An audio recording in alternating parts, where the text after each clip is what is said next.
It was Halloween night, and the air was thick with excitement and the scent of burning leaves. My friends and I, Sarah, Mike, and Emily, had planned the perfect evening. We were going to explore the infamous Holloween, a deserted road rumored to be haunted. We were all in our early 20s, too old for trick-or-treating, but too young to resist the allure of a good scare. We met up at Sarah's house, our faces painted in gory makeup and dressed in costumes that would make any horror movie director proud. Sarah was a zombie bride, Mike was a werewolf, Emily was a witch, and I was a vampire. We piled into Mike's old SUV, the atmosphere electric with anticipation. "Are you guys sure about this?" Emily asked, her voice tinged with nervousness as we turned onto Hollow Lane. "Come on, Em, don't chicken out now," Mike teased, revving the engine for effect. The road was narrow and lined with towering, gnarled trees that seemed to close in on us as we drove deeper. The headlights barely penetrated the darkness ahead, and an unsettling silence enveloped the car. Finally, we reached the end of the lane, where an old, dilapidated house stood. It was said to be the home of a witch who had been hanged during the Salem witch trials and had cursed the lane forever. "We're here," Sarah announced, her voice shaky. We got out of the car, flashlights in hand, and made our way to the front door. It creaked open at the slightest touch, as if inviting us in. The air inside was stale and heavy with the smell of mildew. We explored the ground floor first, our flashlights casting eerie shadows on the peeling wallpaper and broken furniture. Just as we were about to head upstairs, we heard it, a soft whisper like someone chanting. "Did you guys hear that?" I asked, my heart pounding in my chest. "Yeah," Mike replied, his eyes wide. "It's coming from upstairs." Summoning every ounce of courage, we climbed the creaking staircase. The chanting grew louder, and as we reached the top, we saw her. A figure dressed in tattered rags, her face obscured by a hood, stood in the middle of the room, surrounded by lit candles. "Leave," she hissed, her voice echoing through the room. We didn't need any more prompting. We bolted down the stairs and out of the house, our screams filling the night air. But as we reached the car, we realized it wouldn't start. Mike turned the key again and again, but the engine just coughed and died. "We need to get out of here," Sarah cried, her eyes filled with terror. Just then we heard footsteps approaching, slow, deliberate footsteps crunching on the gravel road. We turned our flashlights toward the sound, and there she was, the hooded figure, inching closer and closer. The hooded figure was now just a few feet away, her eyes glowing an unnatural shade of red. My heart was pounding so hard I could hear it in my ears. "Run!" Mike shouted, and we all bolted in different directions into the woods, our flashlights bobbing up and down as we sprinted through the underbrush. I could hear the footsteps behind me getting closer and closer. I tripped over a root and went sprawling onto the ground. Scrambling to my feet, I glanced back and saw the hooded figure right behind me. I screamed and pushed myself to run faster than I ever had before. After what felt like an eternity, I burst out of the woods and found myself back on Hollow Lane. I looked around frantically for my friends and spotted them running toward me. "Guys, over here," I yelled, waving my arms. We all converged and without a word sprinted back to the car. This time, when Mike turned the key, the engine roared to life. "We did it! We're getting out of here," Sarah exclaimed, tears of relief in her eyes. As we sped down Hollow Lane, I looked back one last time. The hooded figure stood at the edge of the woods, watching us. And then, just like that, she vanished. We didn't speak much on the drive.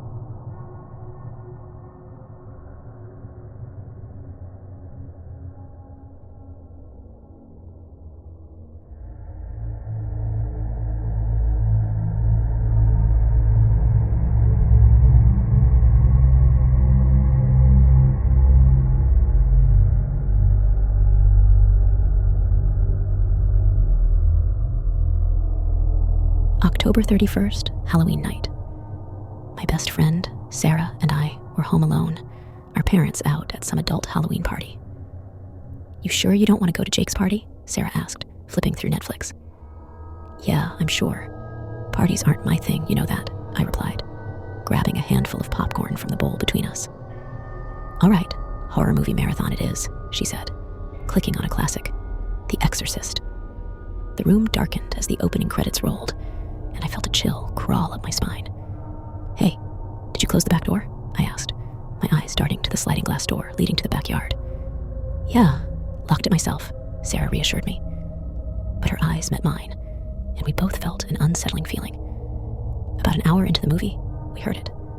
A soft thud from upstairs. Did you hear that? Sarah whispered, pausing the movie. Yeah, but it's probably just the house settling. Old houses make noises. I tried to rationalize, but my heart was pounding. Let's check it out, Sarah suggested, always the brave one. Armed with flashlights, we tiptoed up the stairs. You think we should call the cops? I asked, my voice shaky. Nah, let's not jump to conclusions, Sarah said, but her flashlight trembled in her hand. We reached my room and pushed the door open. It was empty. See? Nothing here, I said, letting out a sigh of relief. But then, my eyes caught something, a shadow darting across the hallway. Did you see that? I gasped. Sarah nodded, her face pale. Let's get out of here, she whispered. We bolted downstairs, but the back door was wide open. I thought you said you locked it, I screamed. I did, I swear. Sarah's eyes were wide with terror. Just then, the power went out. What the hell is going on? I whispered, my voice trembling. Sarah grabbed my hand. We need to hide, she said, pulling me toward the basement door. We stumbled down the stairs, our flashlights flickering. This can't be happening, I muttered, my heart racing. We hid behind some old boxes, our breaths shallow and quick. Do you think someone's in the house? I asked, my voice barely above a whisper. I don't know, but we need to be ready, Sarah said, handing me a rusty wrench she found on a shelf. Minutes felt like hours as we sat in the dark, listening for any sound. Finally, we heard footsteps. Slow, deliberate steps coming down the stairs. The footsteps grew louder, echoing in the pitch-black basement. What do we do? I whispered, clutching the rusty wrench so hard my knuckles turned white. Wait for the right moment. Then we make a run for it, Sarah said, her eyes locked onto the staircase. Then the footsteps stopped. A long, agonizing silence filled the room. Maybe they left, I suggested, but even as I said it, I knew it wasn't true. Suddenly, a beam of light swept across the basement, coming from the top of the stairs. They're looking for us, Sarah whispered, her voice tinged with dread. The light moved closer, inching its way toward our hiding spot. My heart was pounding so loud, I was sure they could hear it. Now, Sarah hissed, and we bolted from behind the boxes. We sprinted up the stairs, slamming the basement door behind us. The front door, go, I yelled, and we ran like our lives depended on it, which they did. We burst through the front door and into the night, not stopping until we reached a neighbor's house. Panting and shaking, we rang the doorbell frantically. Mrs. Johnson, our elderly neighbor, opened the door, her eyes widening at the sight of us. My God, what happened? She exclaimed. We don't know, but someone was in our house, Sarah said, her voice quivering. Mrs. Johnson called the police, who arrived within minutes. They searched the house, but found no one. Are you sure you locked all the doors? One of the officers asked, skeptically. Yes, we're sure, I snapped, frustrated and scared. They left, promising to patrol the area, but the feeling of dread never left us. We decided to stay at Mrs. Johnson's for the night, too terrified to go back home. As we lay on her living room floor, wrapped in blankets, Sarah turned to me. Do you think it's over? She asked, her eyes searching mine for reassurance. I don't know, I said, my voice shaky. But something tells me this is just the beginning. Unable to sleep, we kept watch and shifts at Mrs. Johnson's. Just before dawn, my phone buzzed. It was a notification from our home security app. Motion detected at back door, it read. I showed Sarah, and her face drained of color. We need to check it out, she said, a newfound determination in her eyes. We cautiously approached our house, armed with pepper spray. As we reached the back door, we found it ajar, but what chilled us to the bone was a note pinned to it. See you next Halloween. We never found out who it was, but one thing was certain. We weren't spending next Halloween at home. It was Halloween night, and the air was thick with the scent of burning leaves and pumpkin spice. I had just turned 18, and this was supposed to be the last Halloween I'd spend trick-or-treating with my friends. We were too old for this, but nostalgia had a way of pulling you back in. We decided to hit up Maple Street, notorious for its haunted houses and generous candy givers. Dressed as the characters from a famous slasher flick, we were ready for a night of scares and sweets. I was dressed as the killer, complete with a fake machete and a creepy mask. My friends, Sarah and Mike, were the victims, donned in tattered clothes and fake blood. The first few houses were a blast. Homeowners went all out with their decorations, and the candy was top tier. But as we reached the end of the street, we noticed one house we'd never seen before. It was old, decrepit, and looked like it had been abandoned for years. The lawn was overgrown, and the windows were boarded up. But the strangest part? A single dim light flickered from the second-floor window. "Let's skip this one," Sarah suggested, her voice tinged with unease. "Nah, come on, it's Halloween.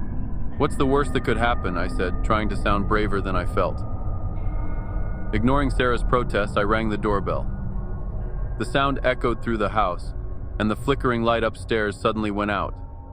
We waited for what felt like an eternity, but no one came to the door. "See? Told you it was a bad idea," Sarah said, pulling Mike away. Just as we were about to leave, the door creaked open. Standing there was an old woman, her eyes hollow and her smile unsettling. "Trick or treat," I stammered. She stared at us for a moment before dropping candy into our bags. But instead of the usual chocolates and gummies, she dropped in a small, wrapped package. "Go on, open it," she said, her voice raspy.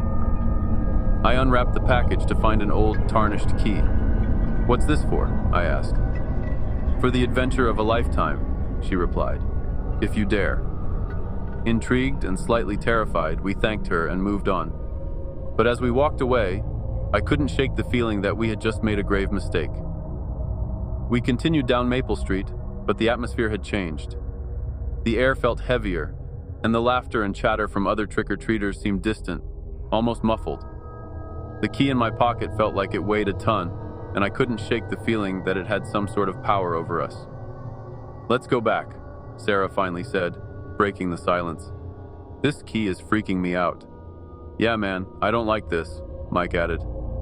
I agreed, but curiosity got the better of me. "What if we just go back and return the key? Then we're done with it." Sarah and Mike hesitated, but finally agreed.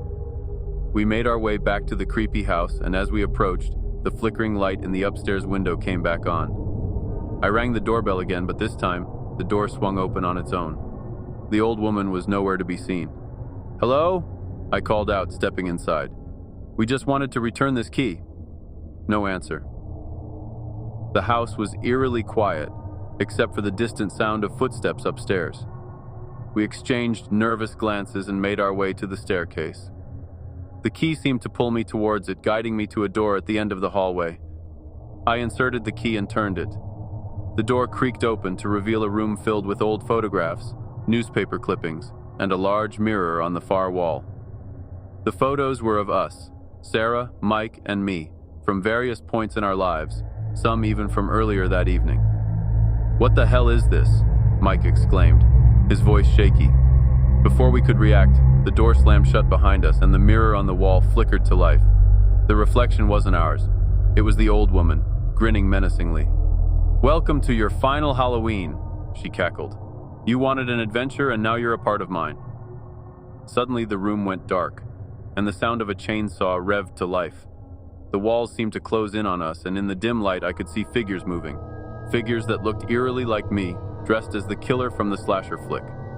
I realized, in that horrific moment, that we had become part of a real-life horror story, and the chances of us making it out were slim to none. The figures lunged at us and we screamed, scrambling to find a way out.